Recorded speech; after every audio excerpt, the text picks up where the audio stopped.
Dinala sa ating L5290, ayan.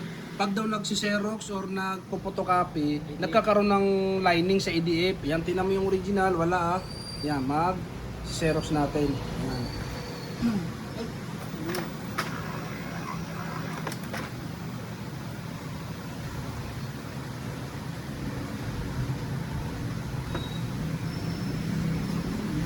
Yan, kinain na.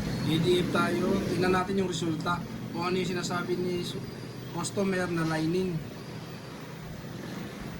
Ayan, ito. Ayan, lumabas na kaagad. Dalawa. Ayan oh, may guhit nga. Ayan, kaya yun, kapag kaganyan yung sira ng printer nyo, dalhin nyo rito para ma-check up natin.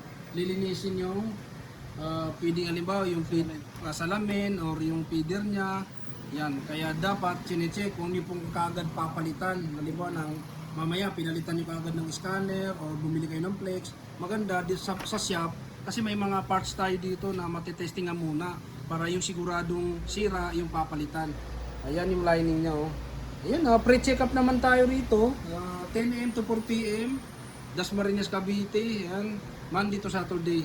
Bago pumunta, tumawag po muna. Kapag nakontak kami, ibig sabihin open yung shop. Pagka hindi kami nagre-reply, hindi kami makontak, hindi nagre-ring, automatic po yun, sarado yung shop. Hindi kami pumasok or may napuntahang emergency.